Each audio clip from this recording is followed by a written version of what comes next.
Hi Kai, welcome to Virtual Visitation. How are things?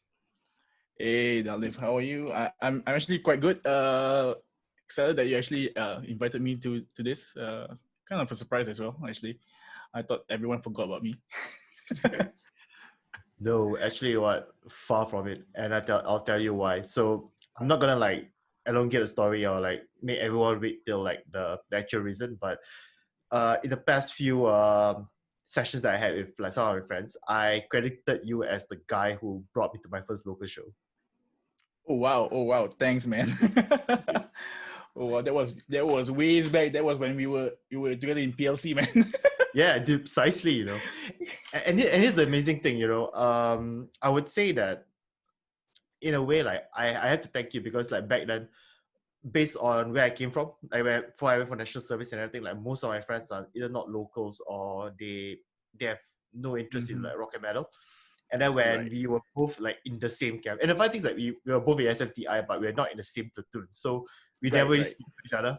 But then only Yep. then when we got to PLC, we started realizing that actually we still like it's pretty much the same kind of thing. And then you're like, oh yeah, I got a band and we were performing at Old Parliament House. I think it was with Obscure Phionix. Yeah. That was ways back, man. I think no, that was in Arts House if I'm not wrong. Arts Was House, that yeah, us? the one next to Opam's house, yeah. Ah, okay. That's house. There you go. Yeah. That was ways back, man. Oh my god. And I still recall, man, you gave me like the flyer, and I think it was one. Then coincidentally, like it was one of those weekends when my girlfriend was not in town, so I was just like, oh, okay, she's doing horse riding or whatever rich people do, and I was like, oh, okay, that's like a gig. I never been to a local gig because I never had that kind of experience. So I was like, since Kai invited me and I wasn't into like the kind of music, why don't I just go and check it out? And Right. it was kind of low key because like I didn't call the band towards like the tail end because I didn't know what time you guys were on because I didn't know how Right. local gigs work. Yeah. And I got there, it was just everyone just getting in there, the mosh pit and the body surfing and stuff, and I was just like, what? It's an experience, man. It's an experience. Way back when it was actually much more livelier than now. Honestly, yeah. I mean, nowadays, the gigs for the past few years has been a bit toned down. I think, yeah, because of all these rules and regulations. Man, it just brings us down. I would say it's partly also because of the fact that organizers are struggling to get the venues that they want, and as a result, they Exactly. end up having like places like an industrial area or somewhere that it's like some extreme end. And the worst thing is like I think you still live in the West, right? I believe. No, man, I moved to the north really. Whereabouts? I'm at Canberra now. Oh, okay. But yeah, but regardless, like whether you're in the north or you are at the west, whenever they say they're gonna have a gig somewhere in the east, you're just like, fuck. Yeah. Oh man, I feel you. Back when IJ Studios was the go-to place to gig. Man, it was in Paya Lebar, and I had to like travel from Boonlay all the way there. It's like crazy ride, man. And then after the gig, it's much more worse. You're sweaty as fuck, and with your guitar bag in on your back, being heavy as fuck as well. It's like no pressure. Everything's just gonna be smelly in the train. And this is back when like traveling from like the west to the east takes a fair bit of time as well. And can you imagine like you have to go through like interchanges and everything, and you're already tired from the show, and you're just like, oh, fuck, gotta like Exactly. came back. Yeah. Yeah. Those were the times where I wish I had a bike, man. But yeah, I mean, didn't have time to actually go for the license. So cool, man.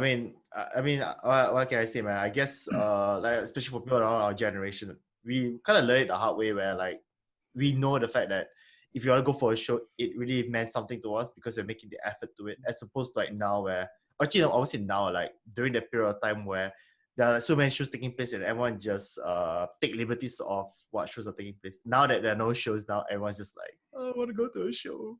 Instead of fucking go. Yeah. Yeah, I feel you. Yeah. But that being said, let's talk about your your youth. Like, how do you first started out like listening to rock and metal music? Like, what do you come from a musically inclined family background, or do you like discover music in school? That is an interesting question, man. Actually, there's a story to that. Uh, at 5, when I was 5, I was actually brought up by my grand auntie and grand uncle. They're the ones who actually bring me up to age. So basically, my uncle, their son, basically, uh, exposed me to like Metallica, Iron Maiden, Halloween when I was like 5 years old, and that's where it all started. I knew I had like I knew that I had like metal in the back of my mind, but I from where I stopped living with them, I actually uh, moved on to much more pop stuff. You know, in that age, in those 2000s, 1990s age, you were like thinking of boy bands and shit. But I knew that I loved rock and metal. So in my age group, I mean, not in my age group, in my school, no one actually listens to rock or metal. So it was like I have to follow the flow of these people, you know. And then I didn't think of actually uh, having that personality, that personality, or that of being a rocker. So when I was in Sec 4, like way after I left metal, one of time, I discovered it again through, if I'm not wrong, I discovered it again through Metallica again. Yeah. So that's where I started researching on metal, listening to metal again, and then from until now, man. Yeah. So thanks to my uncle, thanks to the bass he let me hold when I was 5 years old. That was huge as fuck when I was 5 years old. Yeah, he's the one who actually introduced me to rock and metal. So that's basically how I got into this thing. This was like the premise for like the pick of Destiny 2 or something, man. Like the Yeah, local version of it.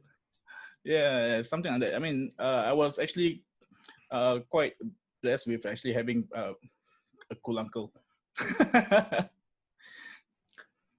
But interesting that you pointed out that like even though you discovered rock and metal music at a very young age, there was that period of time where there's like a gap where you were not exactly exposed to it. And I think I guess it's perfectly normal to feel that way because like especially when you're growing up in Singapore in like a primary school, like everyone's got to listen to the same old like mainstream radio and stuff. And especially like kids of our generation, like we don't have the luxury of YouTube or Spotify and the like, you know. Exactly. Yeah.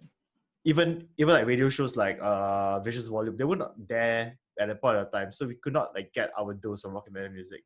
So whatever that we got or we listened to, it is either through relatives or I don't know, pure luck or something, or they appear at in some movie and then you just discover it by chance. Yeah, exactly. That's the lack of exposure we had when we were that young, bro. So yeah, I think I remember the times where my uncle actually he rewinded the cassette, no, using a pencil and all that shit, just to get to the right part of the song, and actually played that part for me, just for me to memorize it. That's it. Yeah, that was so cool, man. Yeah, like, ironically, like I discovered rock music through my brother. He is not a metalhead or a rocker, funny enough, but just because he liked Scorpions because of their songs, he bought a Right. cassette Yeah. for it. And then I was like in his bedroom and I just checked it out. I was like, oh man, this song is like really awesome. It was Wind of Change, by the way. So that song has always been like a part of me. So every single time I listen to that song, like it is something that resonates a lot with me because it reminds me of my childhood. But again, like I would say during that period of time, like there wasn't much rock and metal bands to check out and stuff because you're so young. And then when no one really introduces you, there's no like media streams to introduce you to that kind of music. You will go into that wilderness for a couple of years. And I think I rediscovered when I was 13 or 14. I think that was when, oh, this is interesting. So if you recall, there used to be a now defunct magazine called Line magazine. Oh, dude, yeah. Yeah. Yeah. And they did a feature on Marilyn Manson. Oh, I think I I had that issue, man. I do not know why I recall this, but when I saw that, I was like, you know, you look at all the boy bands, you look at all of this like mainstream artists and stuff, you're like, oh, okay, they're all what I say. And then you look at this guy, you're like, What is up with this dude, man? Exactly. The first time I saw Marilyn Manson's photo, I was going like, "What the fuck is he doing? What the fuck is this guy, man?" Yeah, I had the same reaction as you, bro. But the best part was that when I discovered that, I decided to buy like his CD and then did like my own due diligence. And I think it graduated from Lime magazine to like rock and metal magazines, and then you start discovering bands Mm, through that way. mm, And coincidentally, at a point of time, magazines like Kerrang, for example, they were featuring metalcore bands because they were like the rage. And this was during our secondary, tertiary years. yeah. I think metalcore band was was really up there during that time. I think I would say that it was like a gateway genre into metal. So I think I give a lot of credit to metalcore, man. It started me off when I was in secondary school and up till now. I agree with you, man. I mean, I had my preferences as well and such, but metalcore was something that was just catching on pretty quickly. You know, it was just like Mm. wildfire, and you just cannot help but to check out like some of these bands. Like, for example, like what were some of your favorites? What Mm. during that point of time? Whoa, for metalcore, my favorites were, man, I got a lot of favorite metalcore bands. I basically worship these bands during that time, man. I love Atreyu, I love Caliban, Heaven Shall Burn, Hatebreed. I'm not too sure whether August Burns Red would classify as that, and All That Remains would classify as that now. But I think before actually evolved, I think they were so-called considered metalcore. I think around there, yeah. So yeah, these are the bands that actually influenced me.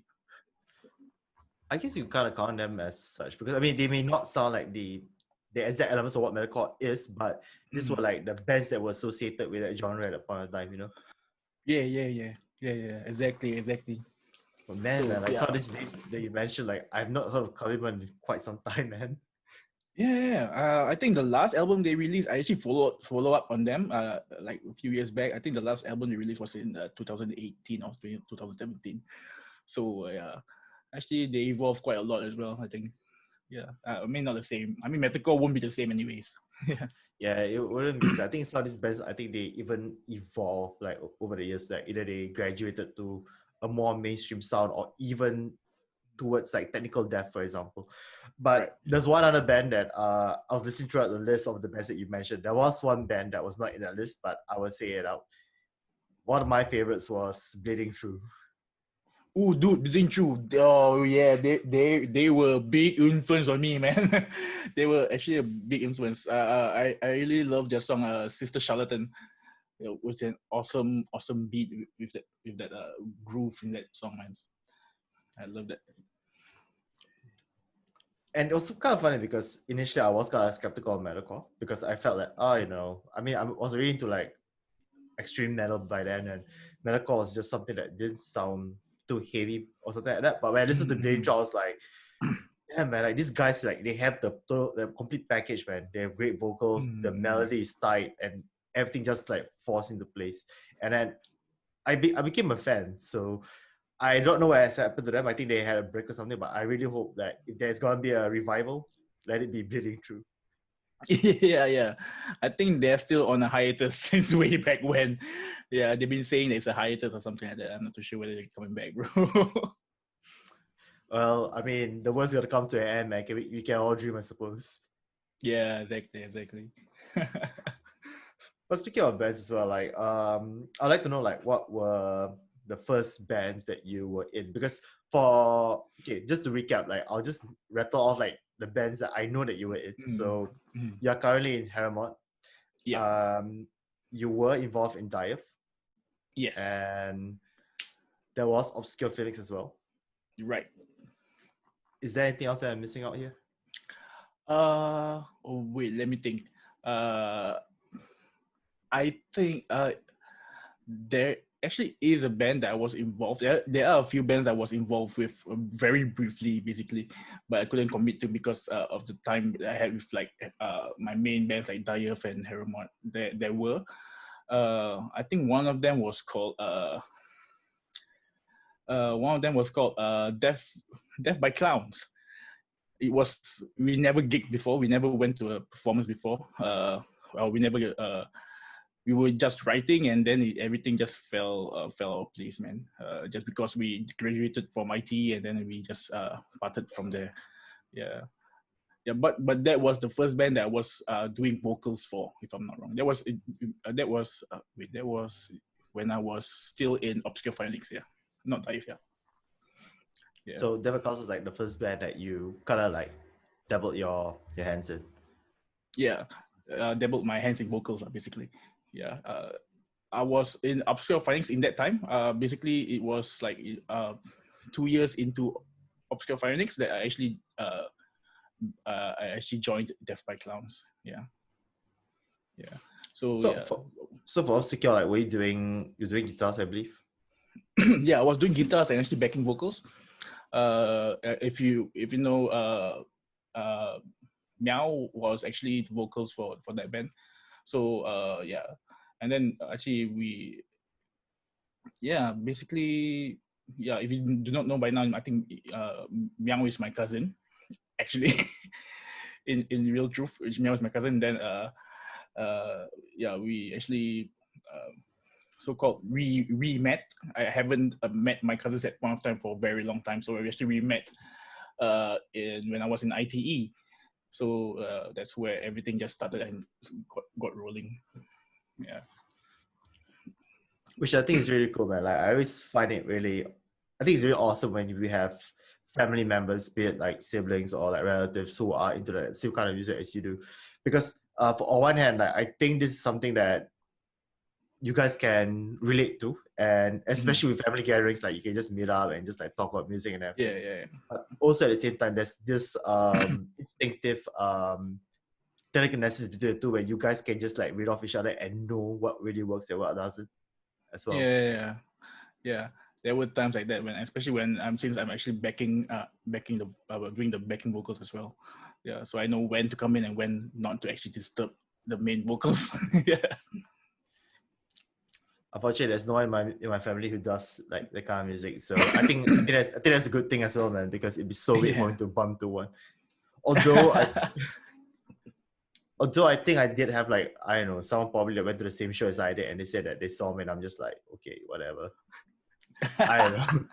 It's just weird for me, man. But also, like, speaking of which, like with Obscure Phionix, man, like what were some of the early shows that you guys have performed in? Right. So basically, Obscure Phionix, actually, we had a big repertoire of gigs. I mean, we attended a lot of gigs. We performed in a lot of gigs. But that was due to because that point of time, IJ Studios was all the rage, and IJ had like a gig almost every week, man. So we were like playing of the 4 weekends, we played like 3 weekends. So we had a lot, and I remember the first one was called Sessions 5. I'm not too sure where the organizer went now. His name is Ari. I'm not too sure where he had. I remember that he had a glass eye.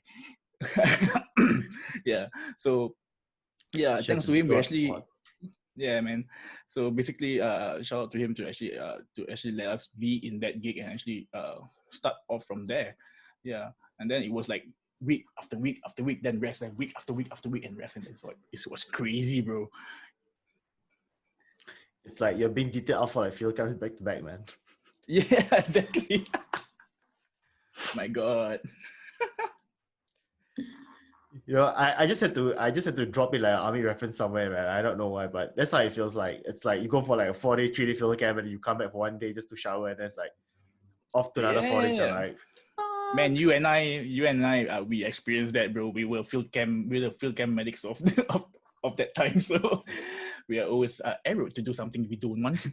So, but I think it's more like the unholy trinity is like probably you, I, and maybe Khaled as well, man. Khaled is just taking like the whole brunt of it, bro. I still remember when like Hans just like, yeah, Khaled, like you gotta go to field camp. It's like, okay. Yeah, he was taking a lot of shit for us, bro. Honestly. And I was like, dude, why do you just like really agree, man? He's just like, no, it's okay, I'll just go. And I was like, but dude, this is like the second weekend you are losing, man. It's like, yeah, it's okay. I was like, okay. Yeah, yeah, exactly. I'm like, okay, props to you, man, for helping us out. Although the funny thing was that I think the only line that was drawn for him was when we were detailed for overseas attachments. Yeah, Right. he was supposed to go to South Africa with MI Battalion, Yeah. and I was supposed to go to Thailand with I don't know. I think it was probably like some of the suspect units or something. And then he actually Yeah. came to me by the sick bay. He asked me if I could switch with him, and I was like, "What would you want me to switch with you for? Like, where are you going to?" It's like, "Oh, I'm being detailed to South Africa." I was like, okay, let's go to Han's office." Yeah, I remember he was going to South Africa, and then suddenly they told me he's following me to Taiwan. Then I was like, what? Okay, when did this change happen? That also the change happened because of me, because he didn't want to Yeah, go. yeah, yeah. Now I know why. This is like the how many year mystery? It's like the 13-year mystery. Oh wait, it's not 13-year. The 12-year mystery that has been finally been solved as to why Yeah, Khalid man. went. Oh my god. Yeah. Wow, wow. But back in PLC, like, where do you what were the countries that you go to, like those overseas attachments, Right. aside from I Taiwan? only I only went to Taiwan. I went to Taiwan twice. I remember one of it was a 3-week deployment, and then the other one was a 6-week deployment because the the recce course from MI was actually doing a back-to-back deployment for different recce teams. So yeah, basically the advanced recce, and then it's the basic guys who just came into MI. So yeah, I was deployed there for like 6 weeks, I remember, and we complained that we didn't have the extra pay because they said if you stay for more than 1 month, you're supposed to get extra pay. So we didn't get any of that. Back then, like I think we only earned like what $500 a month. Bro, I think I it was believe so. 450. Was it 450? I Yeah, think it was thereabouts. 450. Yeah, yeah. Yeah, Yeah, because thereabouts. I remember we started with 350 when we were in basically SMTI, and then when we got into PLC, it was considered as combat, and got 450. Yeah. Yeah, I'm pretty sure it's combat when you are like at the medical center on the weekend watching TV and ordering KFC. Yeah, exactly, bro. But life was good back then, honestly.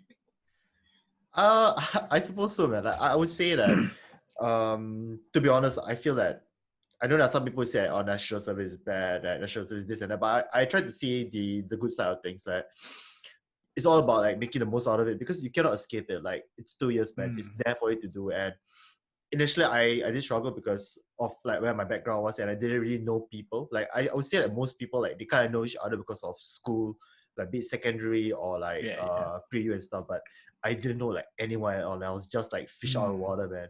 But yeah. thanks to like I think some of the friends that I made along the way, and they kind of like introduced me to like things and stuff. And I think it just got better from there. Mm, And I think from there on, like I learned how to like understand more about like Singapore culture and what people are into and stuff. I yeah, mean, yeah, yeah. initially, like I think I'll be honest with you, man. I was kind of petrified of like the drivers and stuff because they were all like, they're like tough and stuff. Yeah. Yeah, I mean, we pulled through, man. We pulled Yeah. through. And listening to like, what was that? What's that radio show at midnight? Crap. Mystery Jam 12. Yeah, yeah. We listen to that like almost every weekend, bro. At the back of the It's tunnel. crazy. Yeah, it's crazy, man. Oh my god. But that being said, like when we speak about national service, I understand that sometimes when you have to do like field camps, for example, like weekend duties and stuff, like did it disrupt like your band practice or like any shows that you were planning to do? Well. I mean, at the point of time when I was still with Obscure Phionix, basically what happened was we usually schedule our jammings like 2 weeks ahead of time. So actually, when something happens, like if I have a field camp or or if I'm gone over the weekend, it's basically okay. Sorry guys, we have to cancel this. At least we're 2 weeks early, and we don't have to actually suffer the penalty of a last minute cancellation, something like that. Yeah. So yeah. So that being said, like you guys kind of know like how to manage like shows and jam practice and everything, because I would say it's kind of like initially when I hear people saying that, oh, because of national service and such, like they are unable to jam as often, or like they cannot go for shows and everything. I feel that yes, it can be quite disruptive because of the nature of national service, but at the same time, it's all about whether you really want it, and whether you want to Exactly. Yeah. and stuff. Yeah. I So mean, basically, you just manage your time properly. at that point of time, man, you were like in what was it, two bands as well? No, I was only on Obscure Phionix, I remember. And then dive that after. Yeah, Dyeth after I left Obscure Phionix. Yeah. And how do you end up in Dyeth? Because I remember having this conversation with you where you said that you're not even the original vocalist for Dyeth. Yeah, I was actually the second vocalist for Dyeth. So what happened was I think I left Obscure Phionix way back when. I can't remember why I left anymore. But when I was like looking for bands and stuff, I was actually putting myself on, if you remember, soft.com.sg. It's like the one place that musicians go to actually converse. So I was there and telling people, hey guys, if you guys need a so-called stand-in vocalist, I'm free whenever and kind of stuff. So Qhai, who the guitarist of Dyeth, is actually my old friend because we used to actually perform together in IG Studios. He was from Mulisa, if you remember that band. And then I was in Obscure Phionix, and then we got to know like each other from there, since we are like seeing each other almost every weekend. So basically, he called me up and told me that, Qhai, our vocalist can't make it for this audition that we were going to have. Can you stand in from him? So so I came in. I actually tried out their original on the first jamming that I had with them, and suddenly Hafiz just came to me. Okay, you're in the band. I'm like, what?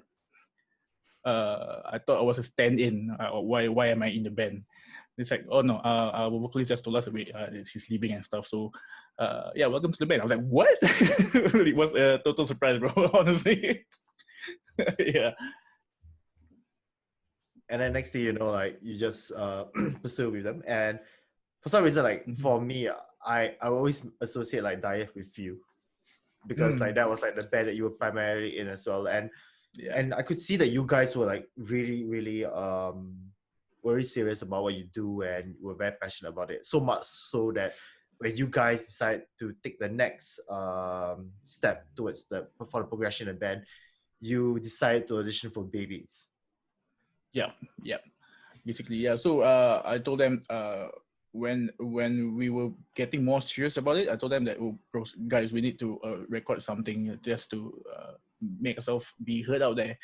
And then from after we gotten our so-called EP done, we were reaching out to like these Twitter pages, which actually these radio Twitter pages from the US, from Ireland, from wherever around the world, and we were just sending them our songs and stuff. So and then I told them that, hey guys, how about we make a next step, Baybeats? Then everyone agreed. So, and everyone at the point of time, everyone said that, oh, I want to be in Baybeats. I've been dreaming of Baybeats for like since it came out or stuff. And then we just went ahead and tried it, and luckily enough, we got selected, bro.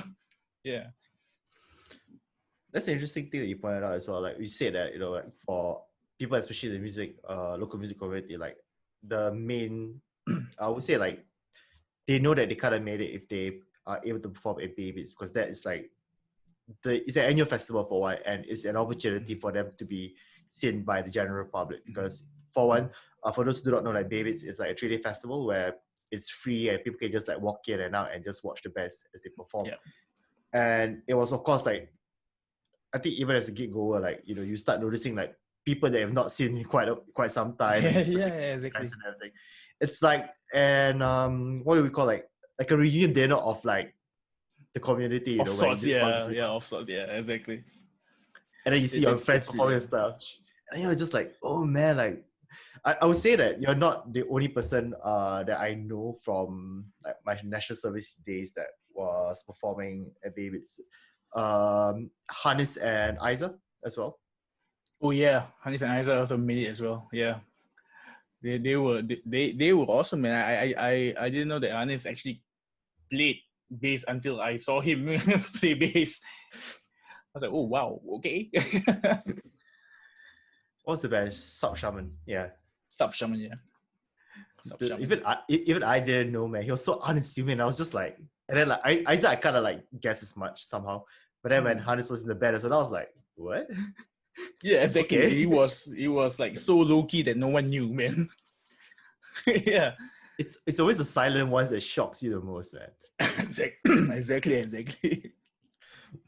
Yeah. But on the topic of babies, like what were the struggles that Dyeth faced while not just while auditioning, but also the preparations like leading up to the festival?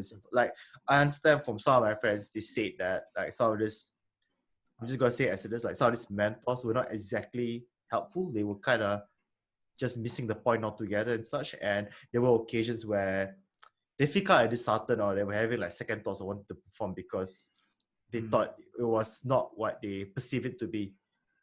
Right. So for Dyeth, what we did was we actually only reached out to one mentor, which was Swami. We kind of felt that the rest couldn't really help us in so-called our genre or anything, because Swami was the closest one who knew about the underground scene, you know, being from Stomping Ground and stuff. So the main struggle that we had was that point of time, our bassist Zul, he was in NS and he couldn't make it for Baybeats. So what we did was we actually asked Tino to be the stand-in. And then what happened was while he was in NS, we were going through all that, he quit the band.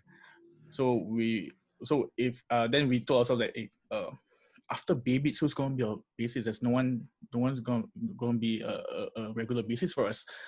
Then we actually brought Tino into Dyeth at the point of time when on that day of Baybeats actually.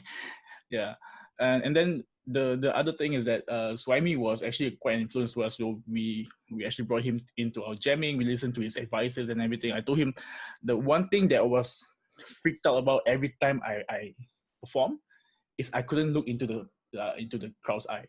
I can never look into people's eye or to engage with them properly. It's like, oh my god, I can't look at them in the eye. It's like problem. Then he just told me that just do you, man. I mean, you know, I mean, you're a vocalist, and then you should be able to know how to engage with them, but do it in your own way, how you want it to be. Yeah. So it was a good advice for him actually. So I improved from there. And you know what? I think it was a very good idea to have like Suhaimi as your mentor because he's pretty much like a veteran of like our local music community and he knows like what to say and knows what to point out and stuff. I think as opposed to the other options that were available because honestly, Exactly, like yeah. I saw like the names and I was just like, I think these guys are just gonna be patronizing or just be critical just for the sake of being critical. But with Suhaimi, at least you know what you are gonna get in terms of like information and what the information that he gives will actually help you fine tune your performance on stage. Exactly, yeah.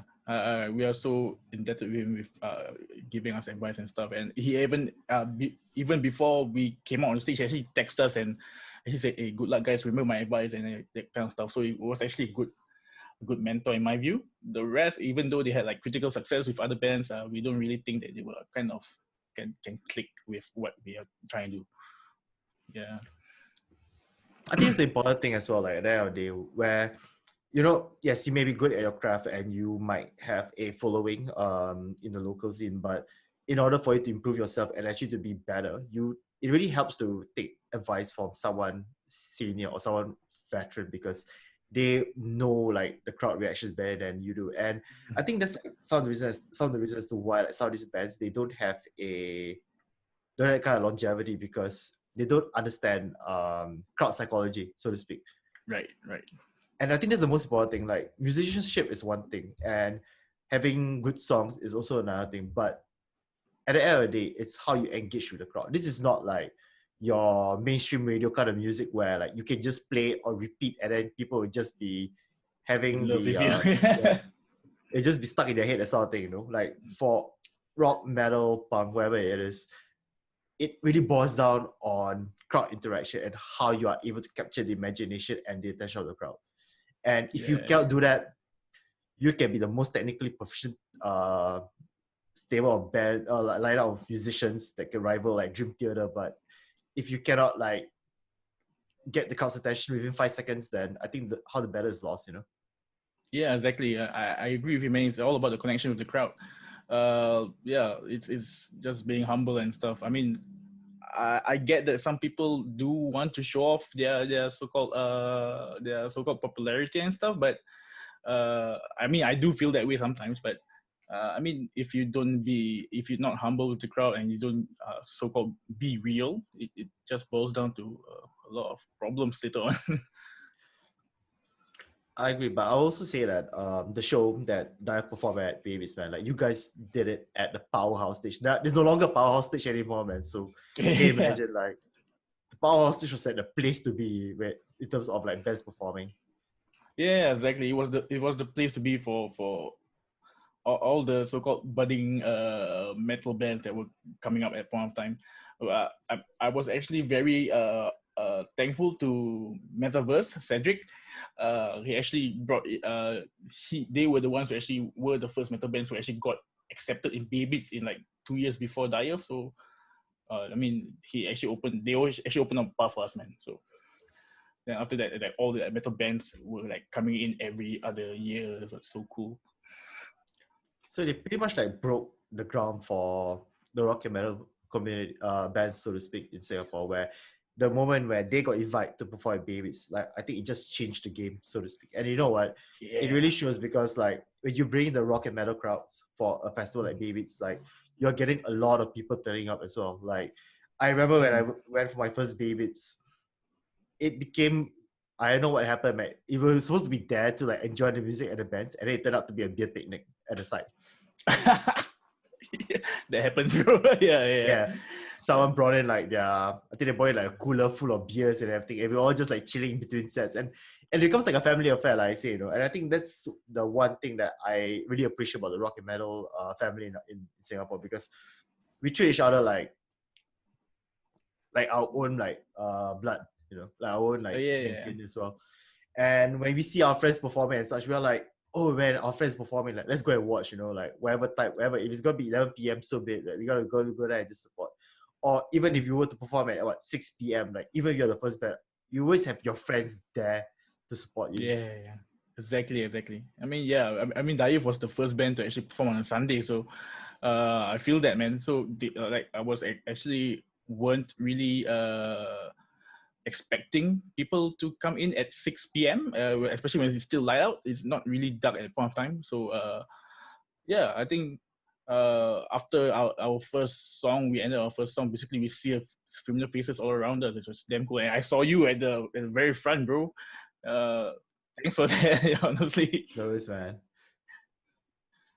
Yeah, I mean, like I say, man, I'm always very supportive of like what my friends do, because honestly, it takes a lot of like effort and dedication to do such a thing. Like, trust me, like I've been on stage a few times as well. Like, even I get stage fright sometimes when you see like you know, so many people in front of you, and you're just like, oh, what the fuck do I do? You know, Yeah. I understand where you're coming from, bro. Yeah. it's like it's so easy when you are like in the crowd watching the band, you know, just like cheering them on and everything. But then when you have that role reversal and then you are on stage and then you have to see the crowd and you're like, oh man, I need to say the words to like make them like to read them on, you know, like to make sure they get their blood pumping and stuff. And it it's a very very tedious job, and it's a very thankless task as well, because like I said earlier, like you really need to get the crowd's attention from the get-go. Yeah, And that's true. I would say, like, you know, despite you guys performing at 6, you guys still fucking stayed it, man. So kudos Thanks, to bro. that. Thanks. I really remember that time very vividly, honestly. Man, I start digging up like photos of that. I'm not sure I have videos of it, but I'll try to see if I can find photos of it. I mean, that'd be pretty interesting as well. I mean, since Baybeats has always been in July, August, so I think that would be a nice time to like showcase some old photos as well. But Yeah, the video is actually on YouTube. I think Adi actually uploaded it a few years back. The full video of our set actually. oh man, I gotta like find it out somewhere, man. I'm sure like a name like Dyeth is not so hard to like search on YouTube. Yeah, exactly. Yeah, yeah. And now we're gonna move forward like towards the future, like now after Obscure Phionix and Dyeth and well the short-lived project of Death by Clowns, which never set off. Yeah, never got yeah. I don't know, man. Maybe there might be a couple of songs lying around you can release as a B-side someday. Yeah, maybe. You are currently involved with Heremod, which is it's a pretty interesting like array of musicians, I must say, because on one hand, there's you, who is my friend, which I think was like, whoa, man, like guys sing with Heremod, but let's check out who are the rest of these people who are playing with him.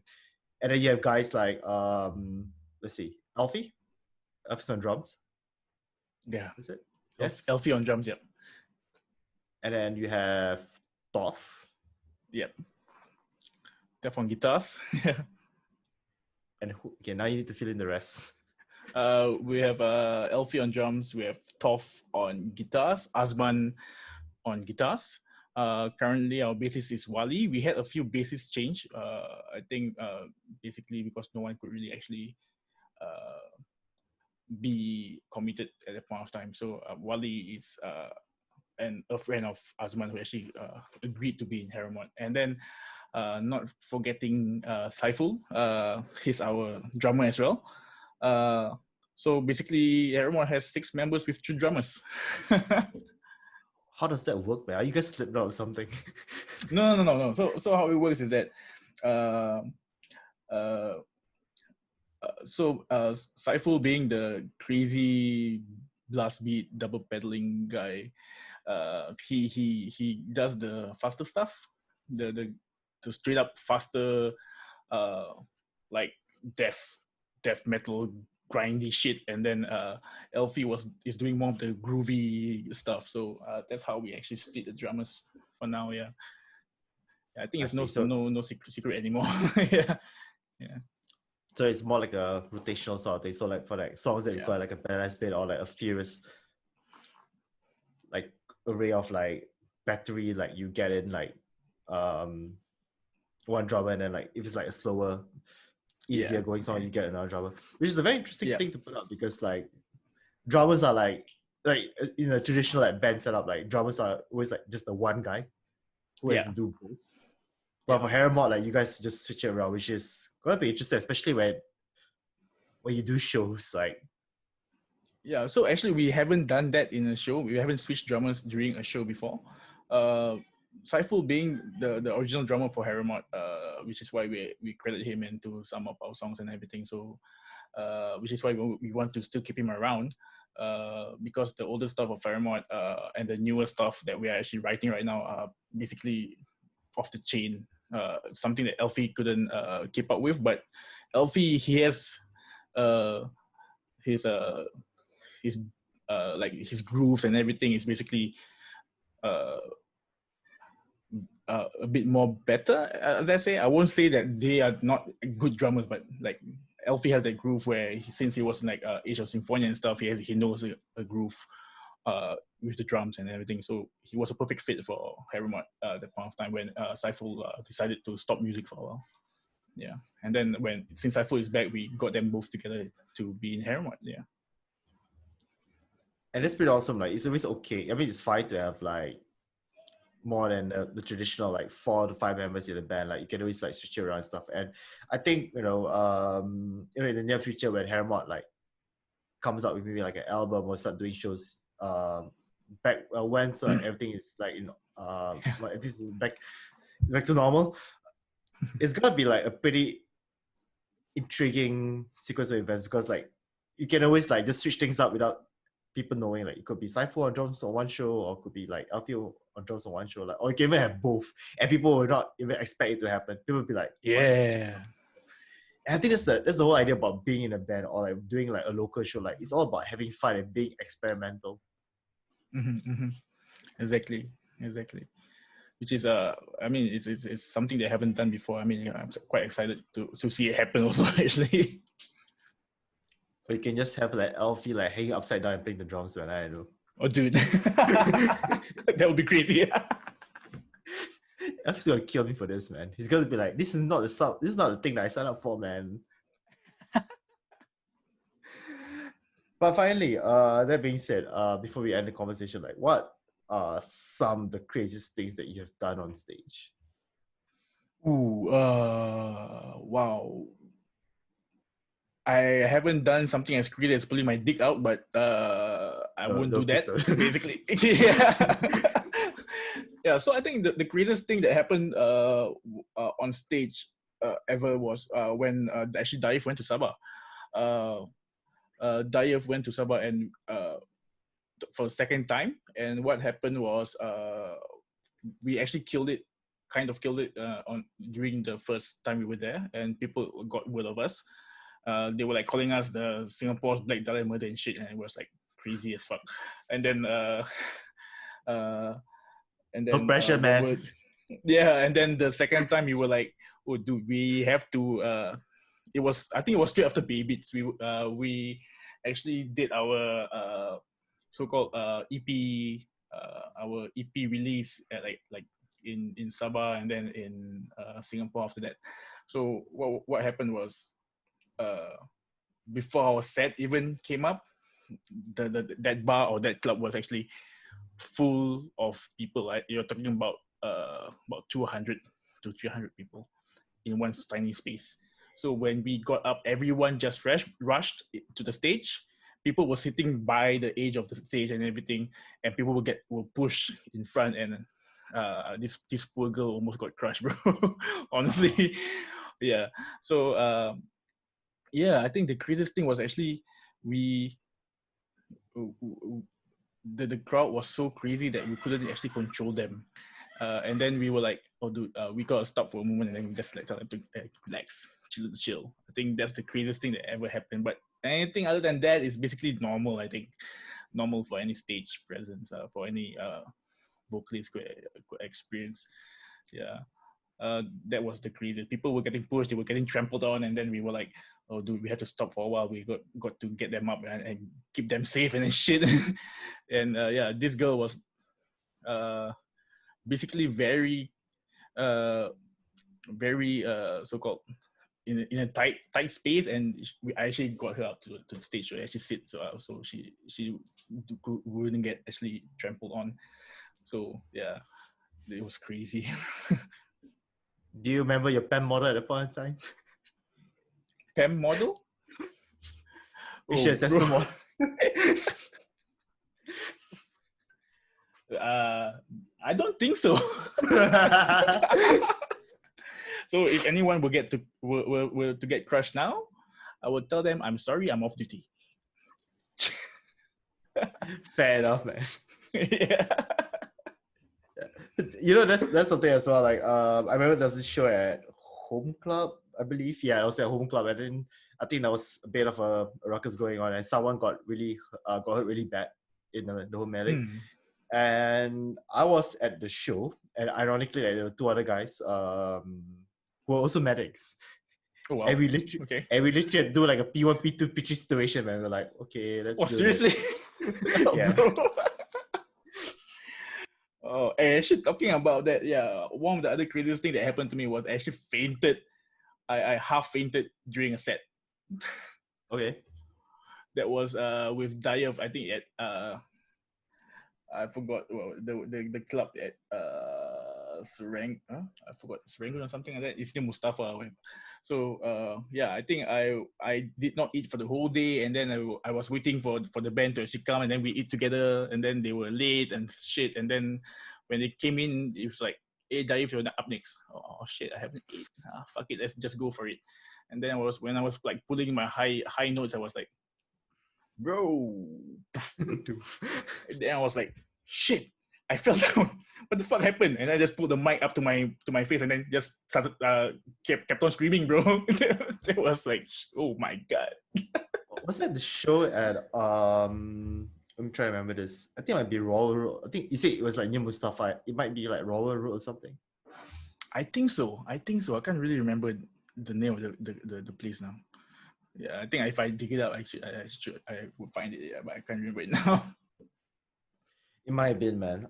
If I recall correctly, but yeah, yeah, shows can get kind of crazy sometimes. Like, especially with like girls, like with the women as well. Like, you have like, a lot of like guys like coming in and stuff, and then you find it really hard to like maneuver out of the situation.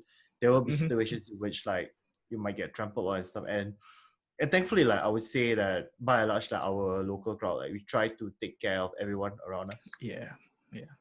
I mean, you don't have to do Yeah. P1, P2, P3, but at least I think we're way past that if someone faints during the show, bro. yeah, man. I'm probably gonna be like, shit. I think what's the number? 995. Yeah, okay. Let him handle that. Yeah, exactly. Yeah. There's nothing I can do about it, man. But aside from that, like shows in like Sabah, like were there any other countries that you performed in? So basically, I've performed in Sabah. I performed in Indonesia, a lot of places in Indonesia. I can't remember half of it now because I think it's Medan. I never performed in Jakarta. Medan, and then some other places. Medan was the greatest one I remember. And then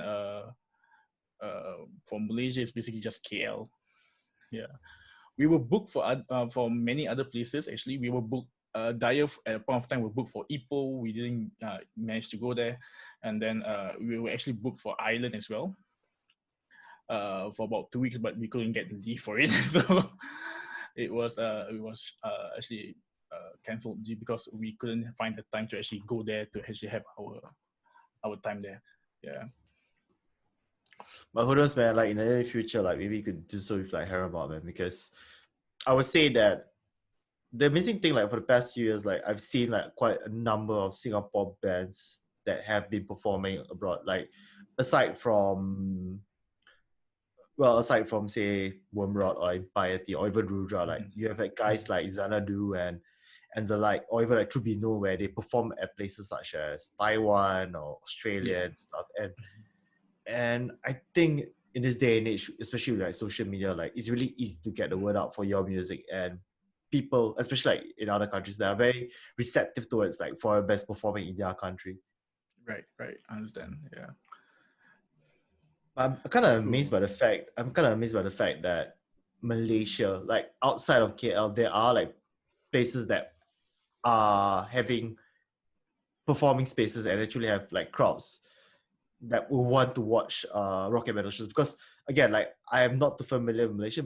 Indonesia, it doesn't come as much of a surprise to me because I know for a fact that they have a very vibrant rock and metal community. But Malaysia, like I'm not really too sure about it. So you might need to enlighten me as to the crowd size and like the enthusiasm that they have when you perform in places like Ipoh, for example, or like anything that's outside of KL. Yep. So we didn't manage to go to Ipoh, so we I Okay, sorry. don't really actually know. Yeah, but no worries. But for Sabah, it was crazy at point of time because the point of when we were there first, the first time we were there, they were actually very influenced with metalcore. So basically, their rise of metalcore was in that during that time. I think it was 2012 or something, or 2011, if I remember correctly. So it was their age of metalcore when we had our age of metalcore, like a few years before them. So uh, it was a rising thing for them that point of time. So they have like all this death metal, crazy metalcore, deathcore bands going up. Yeah, and they were really supportive because their community is quite tight knit in the sense where they go everywhere together. They work at the same places and stuff. So it was essentially a cool, vibrant community for the metal scene as well. And they don't really segregate like other genres as well. That point of time we were performing, we had like metalcore, deathcore, and then we had like guys who were doing rock, and then guys who were doing what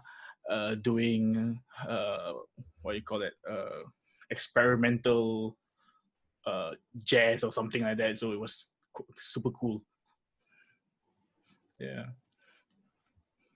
Well, that's a very interesting insight. I mean, maybe someday, like I would say, once everything has, again, once like COVID-19 is like the thing of the past, I would definitely love to go to like Malaysia and check out like some of the shows over there, and actually interact with some of the people, because I think that's the whole thing about going for shows overseas. So it's not just like checking the bands out, but also to like talk to the people and have a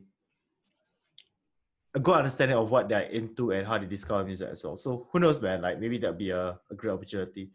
Or more so, like I would love to go to Indonesia because of two things. One, they are pretty fanatical as well. And secondly, I want to try out more Indomie flavors, man. I mean, this is my only mission in life.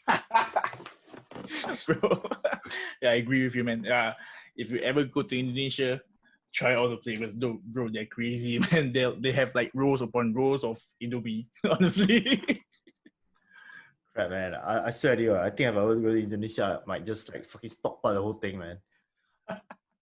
I tried. I couldn't fit it into my luggage at all. Do you really buy a lot of those? I actually bought like a few packets, and then I realized that I bought other souvenirs as well for myself, and then I couldn't actually fit it into my then very small luggage, and then I was like, shit, I have to eat them now. Yeah, I mean they were the only thing I could eat at point of time when I in my luggage. So yeah, so before the day before we actually left for our flight, I actually had like I think about 4 packets of Indomie, and then the rest I just crushed them into my luggage and hope that they are okay when I got back to Singapore. Oh boy, I already made it. I already made up my mind, man. Like when I get to Amazon next year, I am gonna buy like a shitload of Indomie, man, and I'm gonna try every single flavor out there. Yeah, try the rendang, bro. The rendang is nice as fuck. Oh, dude, the rendang, man, chef's kiss, man. Awesome. Yeah. They had it in Singapore actually. I think they had it for a limited period of time. Yeah, they had it in Singapore, but it doesn't really taste like the Indomie that I had in Indonesia. I think it just tastes different. Yeah. Maybe that's the one thing about having Singapore food and versus the food that it originally came from. I think Singapore just made it a bit healthier, changing ingredients a bit and stuff. So yeah. But the most important thing, like I found out from my sister that I need to get like bon chabe, man. That chili flakes. Like it really is a game changer. Ooh. Yeah, it is. I can't eat anything heaty or spicy anymore due to my stomach. I think my stomach has evolved into something, into like a pussy or something and stuff. So I can't really eat a mac spicy anymore now, honestly. Yeah. Man, that sucks. Yeah, I used to love spicy stuff, man. Now I just can't eat them anymore. But you should try it. I actually tried it before my stomach went to shit. So yeah, it was damn good. I'm definitely gonna try it, man. But you know what? Anyways, dude, thank you so much for coming on to the show. It's really nice catching up with you, man. It's especially great that I'm talking to someone that I've known for a very long time, even before before I knew everybody else like in the local rock and music community. And it's cool, man. Like be it seeing you in camp or bumping you during service or even at shows, man. Yeah, like, I'm always happy to see you around, man. Yeah, same for me, bro. I mean, we don't see each other that much in gigs anymore since there are no gigs anyway. But yeah, it's a good catch up, bro. Honestly, I mean, it's been 12 years, right? I think quite 12 years. Wait, no, I don't think it's 12 years, bro. 13. I was 13, yeah, around there, yeah. 13 years, man. 2007, man. Shit. Yeah. Like, where did the time go, man?